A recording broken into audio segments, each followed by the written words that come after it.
Protests in Canada and freedom convoys. With Russian troops poised to invade Europe's eastern borders. The only war Western governments are ready to fight is a vaccine mandate war against their own citizens.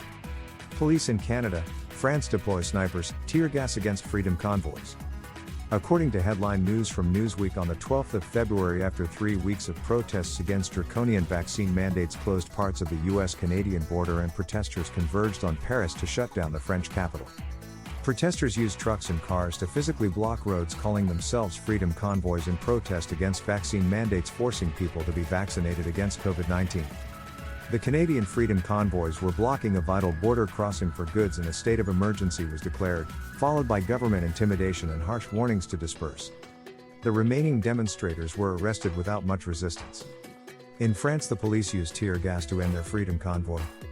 Canadian protesters had earlier gathered outside the office of Prime Minister Trudeau, while the Prime Minister and his family were taken to a secret location away from demonstrators, with one protester saying, "I want it all to stop. These measures are unjustified. The vaccination requirements are taking us toward a new society we never voted for." As well as Canada and France, similar disruptive protests have taken hold in New Zealand and many cities and states in the US, but is all this necessary?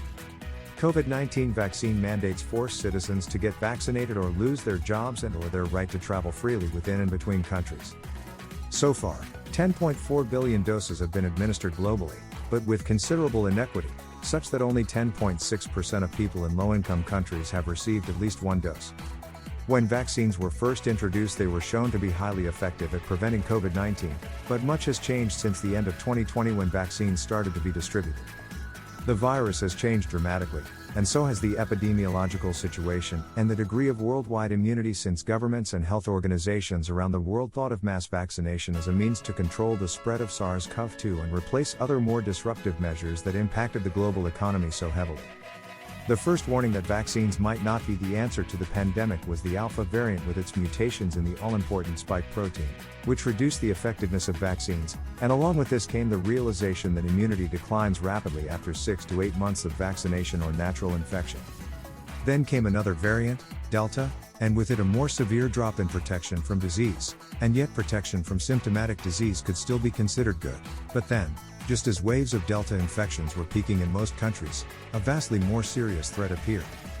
Omicron, with a massive 30 mutations in its spike protein, slashed vaccine effectiveness, along with the effectiveness of natural infection with previous variants, such that despite high average vaccination rates in high-income countries of about 170%, Omicron gained dominance worldwide in a matter of weeks and drove waves of infection with 3 to 4 times higher daily recorded infections across a swathe of countries.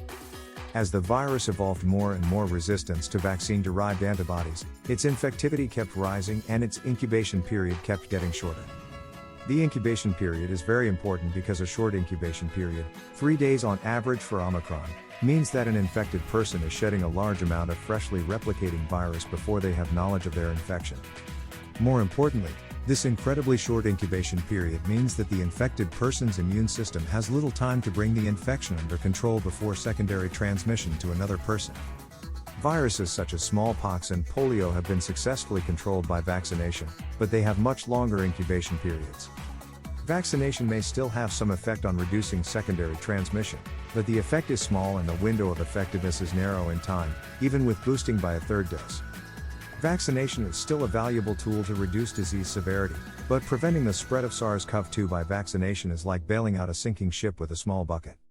Nevertheless, governments during the Omicron era still insist on punishing those who don't wish to be vaccinated. Transplant patients have been refused treatment, workers have had their jobs taken away, and the free movement of people has been denied, which also makes little sense from an epidemiological perspective. Omicron infection rates have peaked or are falling in most high-income countries, and considering that a full vaccination is only counted after administration of a second dose, along with 2 weeks for it to have effect, it ought to be clear to anyone that it is too late for those being vaccinated today to be protected from the current wave of infections. The Western world will have entered a period of COVID-19 calm before those forced to get vaccinated will have generated any meaningful immunity.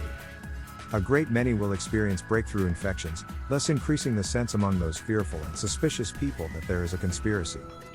Linked to the bad timing of vaccine mandates is the remarkable statistic that 82% of Canadians, for example, aged 5 or older, have already been vaccinated against COVID-19, and 90% of adults have been vaccinated. Coupled with the 1.34 million Canadians who have tested positive for COVID-19 in the last 2 months and the greater number that have been infected and haven't been tested, there clearly is very little increase in herd immunity achievable by chasing and persecuting a few thousand people who don't want to be vaccinated. Western governments faced a truly chaotic situation with the sudden appearance of COVID-19 just over 2 years ago, which required fast action. They were not fast enough. They waited for the World Health Organization to officially announce a pandemic, and they waited for it to enter their borders, and then they closed the borders too late. Since then, tools to fight the pandemic have been developed, and critical shortfalls in testing and protective clothing production have been overcome. But the pandemic nevertheless presents a complex challenge, and yet governments have addressed it as an orderly type of problem that, though complicated, can be addressed by a set of well-established best practices such as vaccinating people. However, this has underestimated the complexity of the situation and led to the rigidity that suits a static problem but fails miserably in the face of a crisis. Chaos, complexity and orderliness need to be addressed in fundamentally different types of ways, and failure to realize this leads to crises turning into unmitigated disasters, and manageable situations turning into unnecessary and ugly challenges. Were European governments to be more agile in their approach to, and understanding of complexity, they would not keep closing the door on COVID-19 after the danger has passed the threshold, and they would be addressing the problems of today and tomorrow with new solutions, rather than the solutions of yesterday. Maybe, with more agile political leadership, Europe would also not now be sandwiched between Russian belligerency at Ukraine's border and reliance upon post-Trumpian US goodwill to back them up through NATO against imminent threats of invasion. Thanks for watching.